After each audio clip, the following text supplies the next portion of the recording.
Okay, cool. Great. Very Go good. ahead, Tressa. Not a problem. All right, so we're going to look at tonight's agenda. And one thing, if you've been on one of our past teach-ins, Housing 101 series, I want you to consider the three Ps when you are engaging with the information that you're going to hear tonight. And the three Ps are production, preservation, and protection. So in terms of rent control, what would those three, where would we find, like those three Ps in some of that stuff? So first off, question for the chat. What do you think rent control is? What do you think of when we use the terms rent control? Like, what does that mean to you individually or to your community? So that's on the next slide is that question.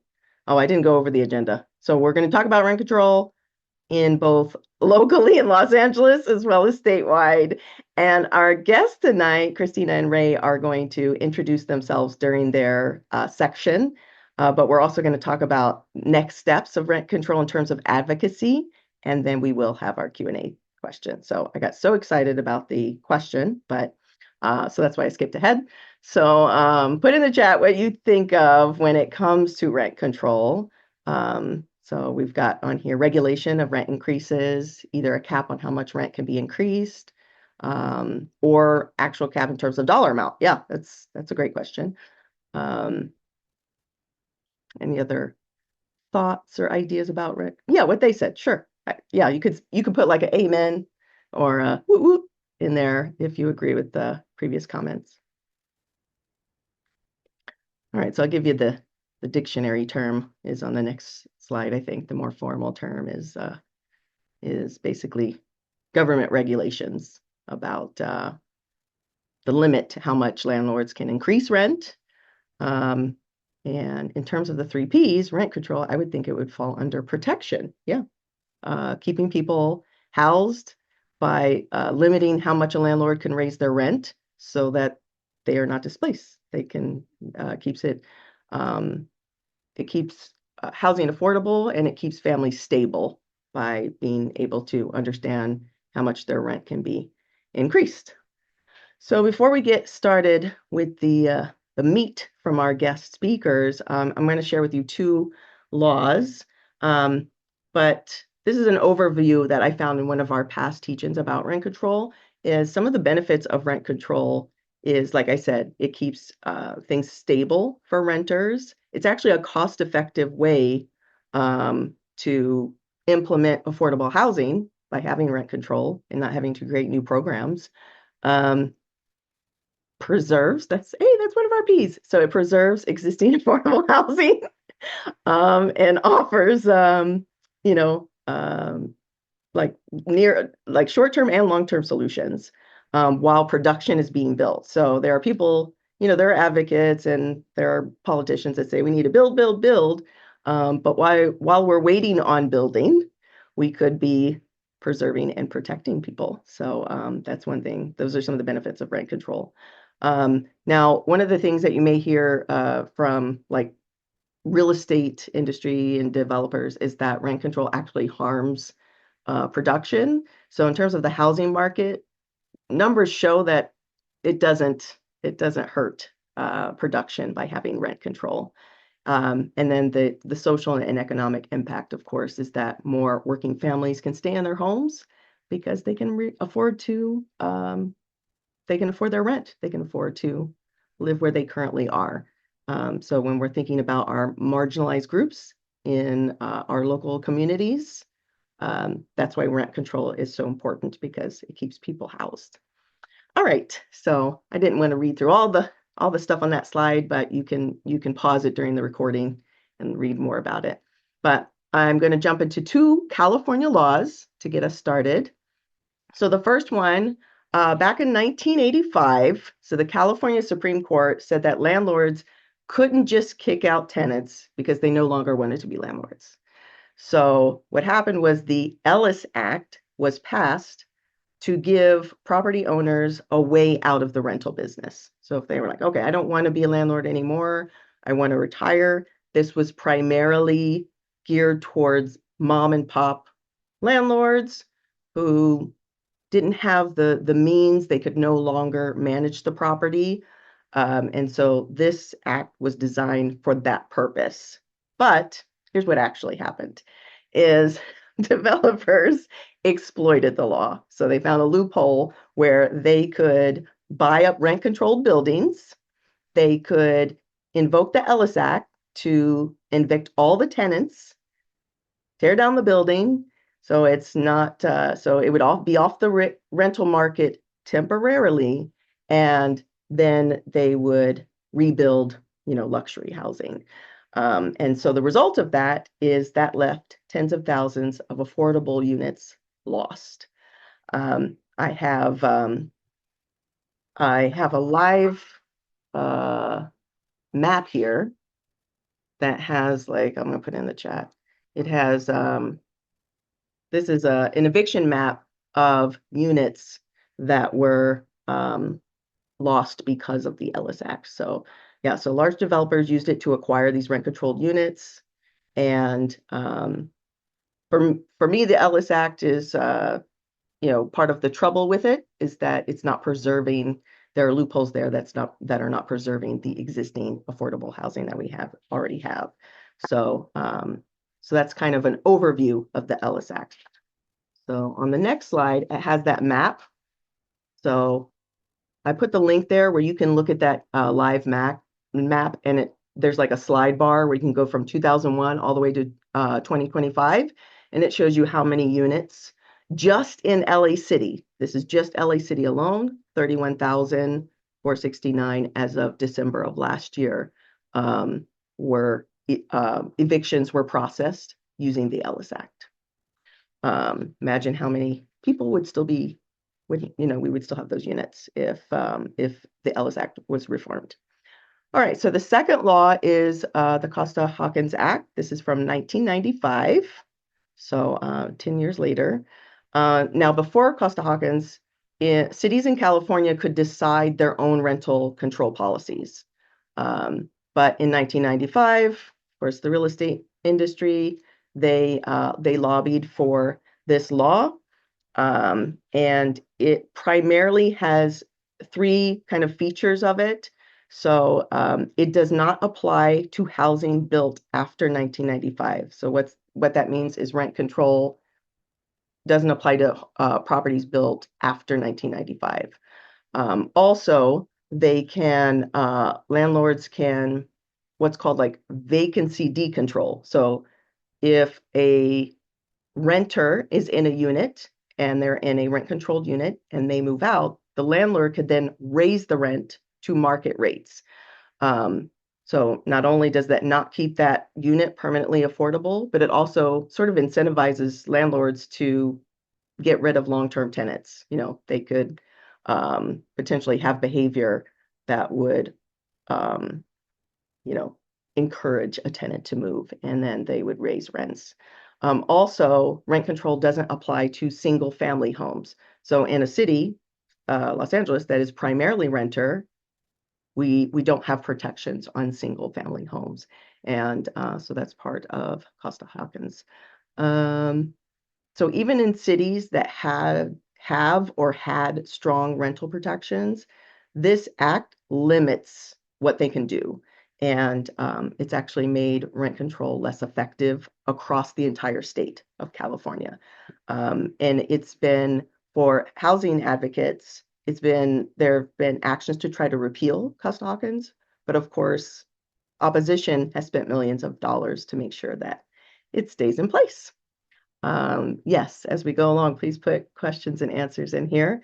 And I think next slide, I think we're going to go onto our guests. Yeah, All right. I just want to introduce our guest real quick, first guest real quick, Christina Boyar from Public Counsel. Christina and I worked really hard together on passing a rent control law here in LA last year. And, we joke that we survived the rent control wars in the trenches of City Hall together. So yeah, Christina, you want to take it away? Yeah, absolutely. Thank you, Jason, my work bestie. Those trenches were real and raw. But yeah, my name is Christina Boyer, pronoun she, her. I'm a staff attorney at Public Counsel, specifically in the Community Development Project. Public Counsel is a nonprofit public interest law firm dedicated to advancing civil rights and racial and economic justice, as well to amplifying the power of our clients through comprehensive legal advocacy. Specifically, in the Community Development Project, we provide legal and technical support to nonprofits, small businesses, street vendors, nonprofit affordable housing developers, and grassroots coalitions. We use movement lawyering to build power in underserved communities to achieve that housing, racial, and economic justice. And pertinent for tonight, we advance tenants' rights with coalition partners in Keep LA Housed, which brings me to Keep LA Housed, a coalition of tenants, advocates, lawyers, and community organizations. It was formed during the COVID-19 pandemic, where, as you all recall, we were on lockdown. Many people couldn't work. Many people couldn't afford the rent. There was waves of eviction coming our way. Um, so tenants got together and organized, got power through Keep LA Housed, through tenants unions, through just showing up to city council to get really strong protections during the lockdown, as you may all recall. Rent freeze, eviction protections. But the fight doesn't end when the lockdown ends. We are fighting displacement and for safe and habitable housing all across LA County, and for the implementation of the Tenant Bill of Rights countywide, which, if you go to the Keep LA Housed website, you can see more about that. We have passed many of those rights in LA City and LA County, things like just cause for eviction, you have to have a reason to be evicted, anti-harassment, your landlord can't be harassing you, and the strongest rent stabilization allowed by law. Next slide. So rent stabilization, in LA is a big place. LA County has 88 incorporated cities, and there's also unincorporated LA County. Today, we're going to be talking about the campaign and updates in LA City specifically. Um, Jason's going to drop another link in the chat where you can check out the laws in your city if you're not in LA City. Not every city has a rent stabilization ordinance or a strong one, and it's an exciting time to get involved and organized to fight for reasonable rent increases. I also just want to flag on this slide that Keep LA House conducted a campaign in LA County as well, unincorporated LA County, uh, for stronger rent stabilization, which resulted in the exact formula we were advocating for, strongest in the state, that caps rent increases at 3% based on 60% of CPI. And what does that all mean? Let's dive into it. So, like I said, today we're focusing on the city of LA and its rent stabilization law, the Los Angeles Rent Stabilization Ordinance, otherwise known as LARSO. Um, Under LARSO, there is a specific formula by which rent can be raised every year, which we'll dive into in a few slides. But pretty much it limits for certain properties how much rent can go up. It also has eviction protections and notice requirements. But let's get into the next slide. So you can scan this QR code or go to zimas.lacity.org if you live in the city of Los Angeles to see if your unit is covered by the RSO. But generally, it covers rental properties with two or more units built before October 1st, 1978. Thanks, Costa Hawkins. But that is a lot of rental property in this city. It's three-fourths of the multifamily housing stock, over 650,000 rental units, covering 42% of all residents in the city, which is roughly 1.7 million renters. So kind of a big law, kind of a big deal. Next slide. And I just want to give a little history about Larso. Larso has actually been around since 1979, 1978, really. Um, in the late 70s, there was kind of a similar period to what we see now. There was stagflation. Inflation was super high. There was economic stagnation. There was high unemployment. But at the same time, property rates were skyrocketing. And Prop 13 passed in California, effectively rent control for landlords, where property taxes are limited. All of that was happening, rents were out of control, and the people came together. Tenants came together, got organized, and demanded rent control law. We got our first iteration of LARSO in 1979, which allowed 7% flat increases. Um, that became permanent in 1982. And in 1985, through negotiations and compromise, we came to the formula that would dictate rent increases for the next 40 years. Um, I'm going to get into it more on the next slide, I believe, but it was bad. A 3 to 8% range for rent increases. That, again, lasted for 40 years. There have been many fights in the interim to try to update this law. It doesn't really reflect our economic realities anymore. It allows really high rent increases. And we're in an exciting time of tenant power right now. So, in that organizing during COVID and beyond, people came together. We had more champions on city council who care about tenants' rights. So, in October 2023, a motion passed to study and update LARSO. And then for 2 years, Jason and I and a bunch of other folks were in the trenches until December of 2025, when updates to LARSO were approved. And right now, those changes are in effect as of February 2nd. There are a few loose ends that I'll get to at the end. But that's the general overview of the history of LARSO. Let's talk about that old formula, the one that dictated rent increases for 40 years. So every year, under the old formula, your rent increase, or people with RSO, was based on 100% of CPI. CPI is just a measure of inflation. When people say inflation went up 4% this year, that's what they're talking about, with a 3% minimum and an 8% maximum. So what this meant is even if inflation were 2%, 1%, 0, negative, your rent could go up 3% minimum every single year, which obviously compounds on itself. 3% this year based on 3% last year. Your rates just get higher and higher. And up to an 8% maximum, which was pretty absurd because all the other RSOs in California have caps several percentage points below this. And that wasn't even I mean, it is bad, but for a lot of tenants, that 3 to 8 was actually a 5 to 10 range, because if your landlord provides gas, they can tack on an additional percent. And if they provide electricity, they can tack on an additional percent for an extra 2%. So for a lot of folks, their minimum rent increase every year was 5% up to a maximum of 10. That's the annual formula. And there's also a provision in LARSO that allows a 10% increase for every additional occupant not on your lease, including your second born child or children born thereafter. Which I will leave it at that for now, but that part will become a little complicated. Next slide. So as we talked about in the history section, there have been fights about LARSO from its inception, what the formula should be, who it should cover at the state level, but I'll let Ray talk about that. But with this moment, with high tenant organizing, champions on city council, we engaged in this campaign. We were able to fight for substantive changes and set the terms for the debate on what the formula should be. And to do this, we engaged in several strategies. Big picture, we had inside and outside strategy.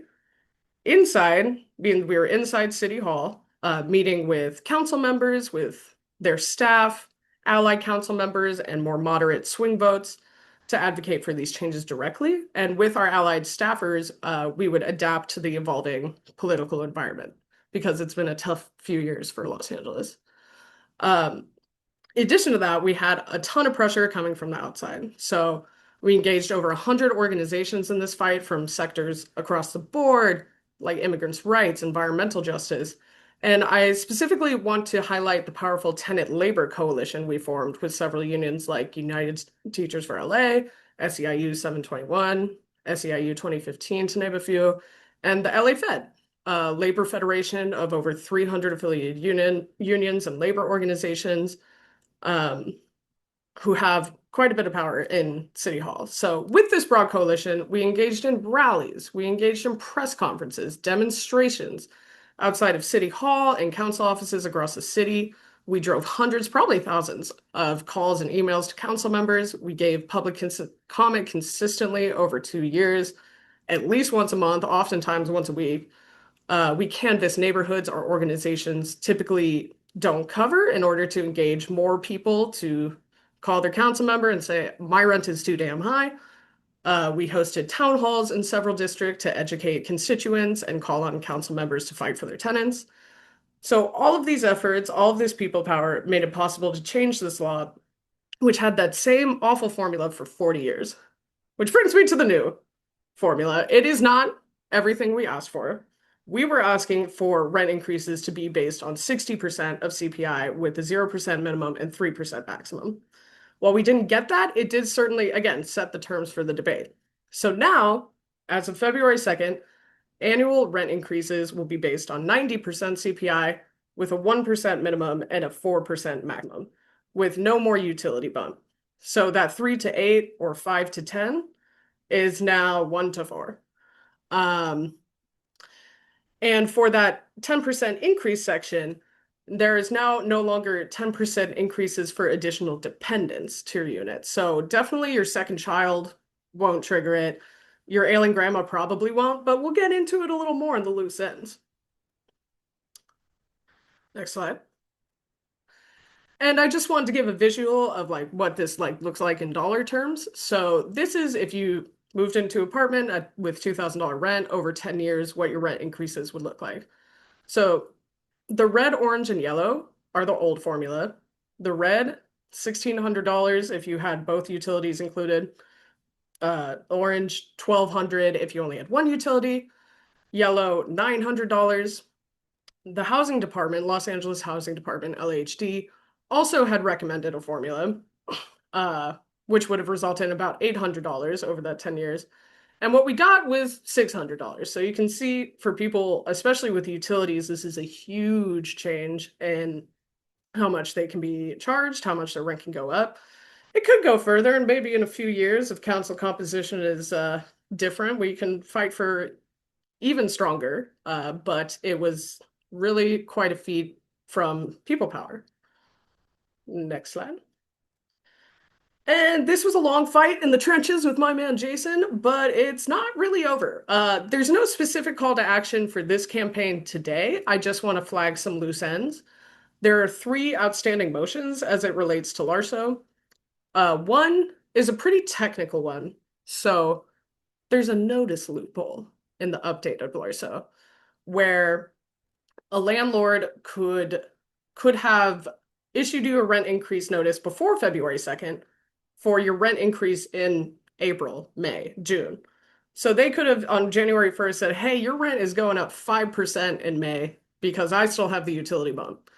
Council really did not intend for this to happen. This was part of the drafting process.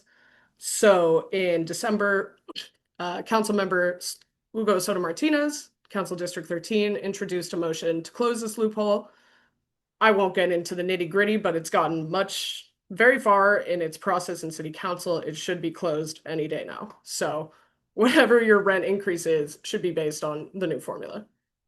Number 2, Councilmember Lee, Council District 9, introduced a motion to allow small landlords to add an additional 1%. So instead of 1 to 4, they would have a 2 to 5. A, it's unclear how they would define small landlord.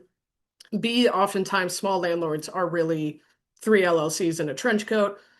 And C, if you're a tenant, it doesn't necessarily matter if mom and pop or BlackRock is handing you a rent increase notice. Either way, you don't want to be displaced by a high increase. We don't see a ton of traction for that. We don't expect it to go through, but it is still out there. And finally, there is a motion to define dependents. So like we talked about, there's no longer a rent increase, a 10% rent increase for dependents, but it's not totally clear what dependent means. Councilmember Nazarian, Council District 2, put forth a motion to define dependents based on how the IRS defines dependents, which is an obvious external reference for sure, but really rather restrictive. For example, for an adult dependent, they have to make less than like $5,000, which, even if you're receiving Social Security, you're making more than that. Things of that nature. There's a lot of people who would not fall into this definition. It's also obviously a horrible and heartbreaking time for our undocumented community. So we really don't want people having to hand over taxes, like that sort of thing. So as a coalition, we're kind of in the process of, do we push to remove the occupancy bump altogether still? Is there any traction for that? If not, how can we advocate for the broadest definition of dependent possible to cover as many people as possible?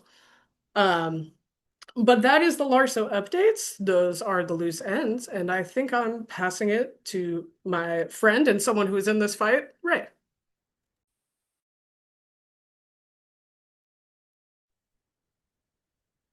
Hello. That was amazing. Thanks, Christina. Every time I listen to Christina, I feel like I learned something new. My name is Ray Huang. I am the Deputy Director of Housing Now, which is a statewide housing justice coalition. We launched in the spring of 2017 when a number of local organizations and statewide organizations decided that the way that they could build power to actually win gains of what we needed for further tenant protections and a stronger renter power base, we needed to work together. And so that's what started Housing Now as a coalition. And so we have now grown to over 350 organizations across, actually, those are our member organizations. We have even more just partner organizations across the host state. And many of them are in Los Angeles, including LA Forward. So I am very honored and proud to be both a coalition holder, I don't know what the term is for LA Forward, but also I am an active member and resident of LA Forward's districts, and I get to participate as a local resident to LA Forward. So I'm grateful for the opportunity. Next slide. So a little bit about Housing Now is that we believe that housing is for people and not for profit. We believe that solutions must be led by those most affected, and that we believe that housing policy must prioritize those most in need first. And those are the principles by which we do decision making, by which we lead on campaigns and everything else. So I'm very proud of our values, and we continue to stay committed to them. Next slide. So the before times of 2019. Why 2019? Because the Tenant Protection Act was passed in 2019.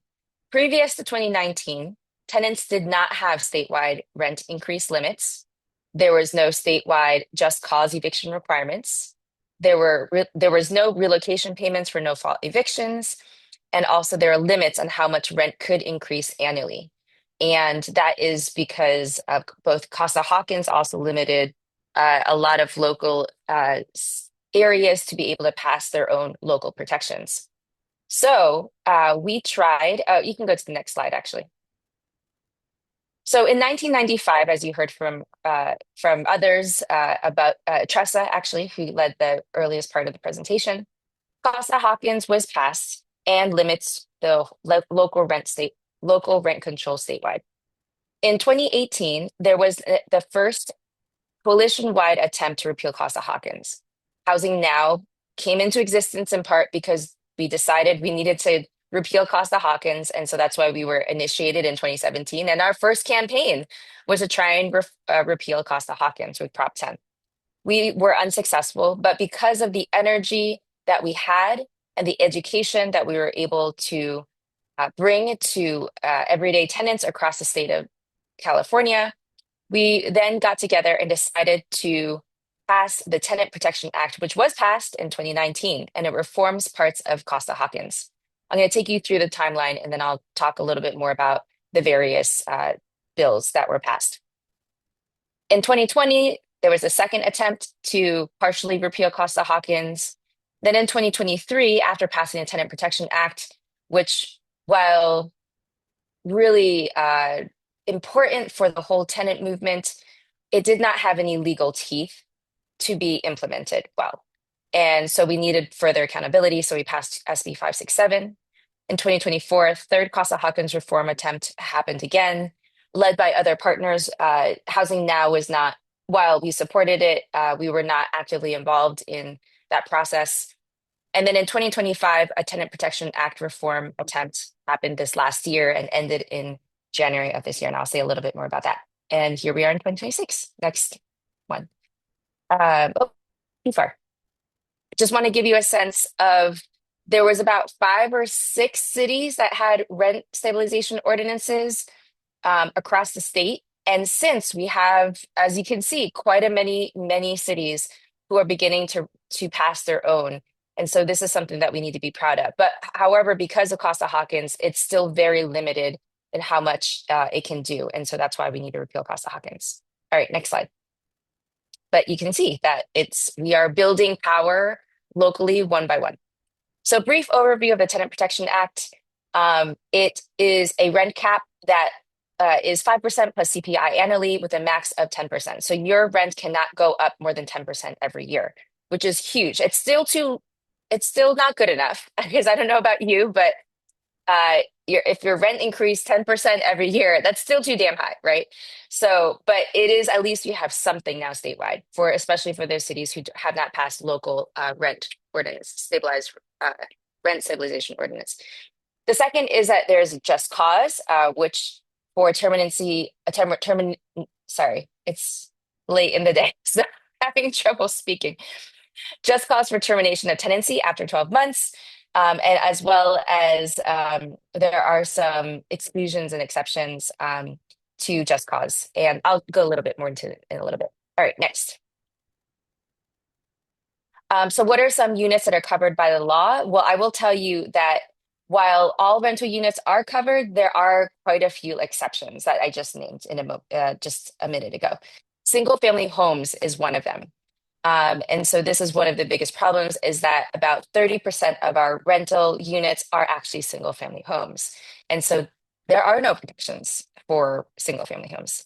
Also, any units covered by a local rent ordinance that is lower than the cap, they have precedent. There are units constructed in the past 15 years are not covered, mobile homes, duplexes where the owner is living in one of the units, affordable housing that has deed restrictions like low income housing tax credit units, as well as dormitories. So there are quite a few exceptions, and those are a lot of the loopholes that we want to try and close up. Next one. So that's why in 2023, even though we had passed the Tenant Protection Act, it wasn't being implemented because there was no actual accountability and no enforcement. And so we had to pass a bill that would close some loopholes. The first was that we would be able to, sorry, let me just call up my notes.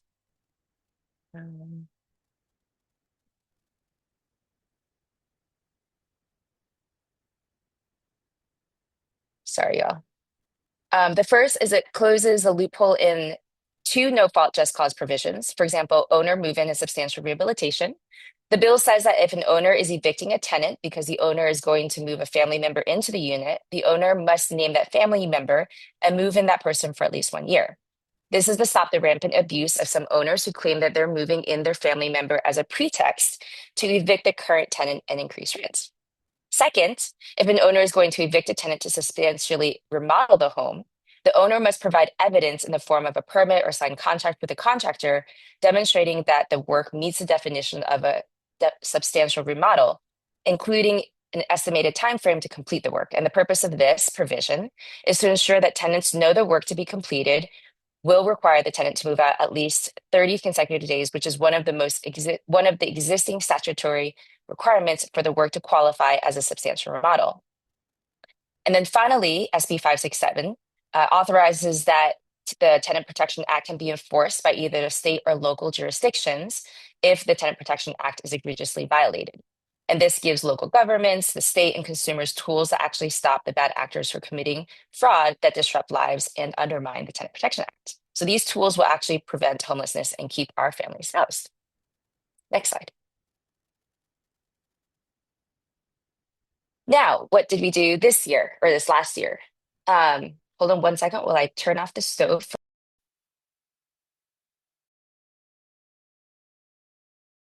Okay, I'm back. Sorry, it's dinner time for my kids. This last year, we tried to pass AB 1157, which was the Affordable Rent Act. And this would, as you know, the rent cap of 10% is still too damn high. And so this would actually lower it down to 5%.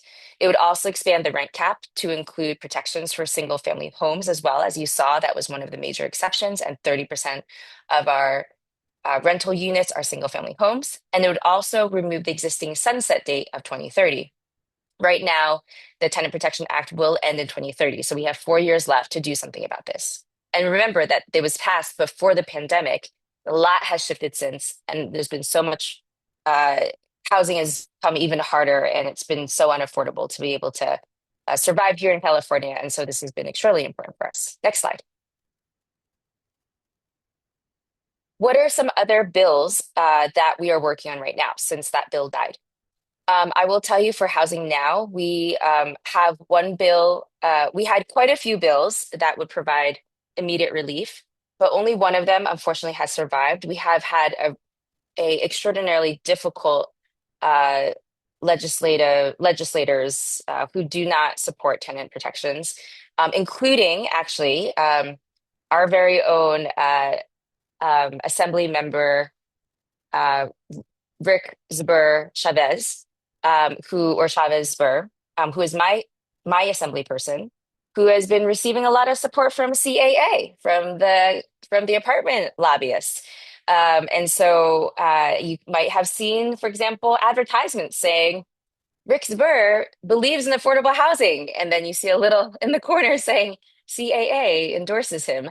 So it's a bit of a problem, right? So that's why he sits on the Judiciary Committee, which we were unable to get this bill, the AB 1157, the bill I just talked about, past the finish line. So he still sits on this Judiciary Committee, and so we need to lobby him some more and call him out and hold him accountable.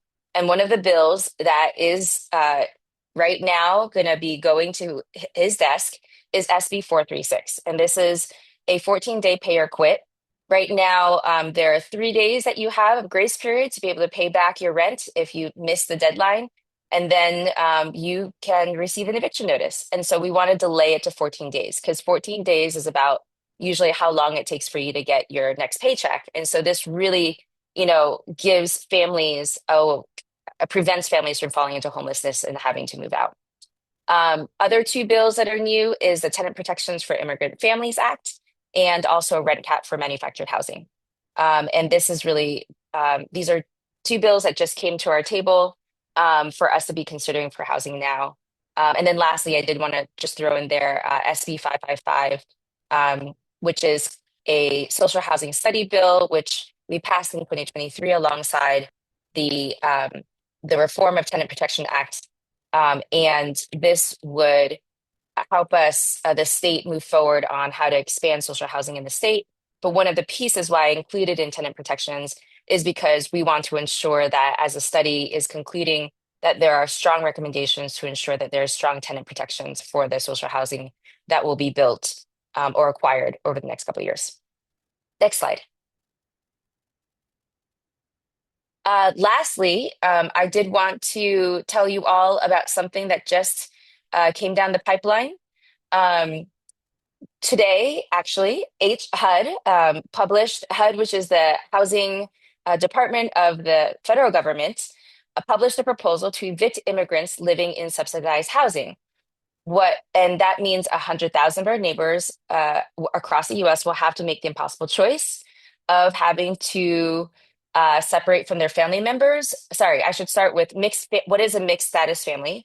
That is families who have different immigration statuses within their family members. And so, for example, one member might have a green card, another family member might be a citizen, another member might be undocumented.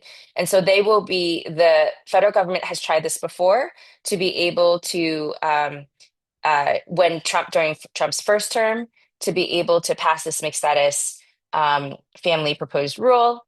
And we were able to prevent that from happening because a lot of us sent in public comments, so much so that it actually delayed the federal government because they have to respond to all of the public comments, that we were able to delay it so far that it resulted in him leaving office and then us getting Biden in. And so we were able to delay it. Now he's trying again And so we need to be able to participate in sending as many public comments as possible to be able to, again, delay this from happening, because we know so many people of our families here in Los Angeles, for example, live in public housing, and they have breadwinners who are, might not necessarily have are at risk right now of going to work. And so this is just another tactic that the Trump administration is taking to be able to attack our families. And so we need to try and get as many public comments in as possible. Our goal is to send 60,000, and we want everybody to get involved. And so I will drop a link in the chat of how you can take action. And then as well, if you would like to give this presentation, a fuller presentation about it, Megan Choi from Ground Game has offered for Ground Game staff to be able to give presentations to your smaller committees if you would like that. Thanks, Tressa. And so this is a way that we can participate right now in being able to protect our immigrants here in our communities. And so I encourage you to stay involved. So yeah, so that is a big, quick cover over rent control in the state, what we're doing to protect tenants, and the work that is ahead of us. And I'm sorry if I'm a little tired at the end of the day, but I'm so excited to be with all of you. And I'm grateful for you all taking this work so seriously and us building the power that we need. And I was just like Christina said, it's because we've come together, it's because we care, it's because we're learning, it's because we take action that we're able to really change things for ourselves, our families, and our neighbors. So I'll pass it back to Tressa. Hey, so we're going to do Q&A. I think Tressa and I have been pulling questions from the chat. Yep. And if you have other questions,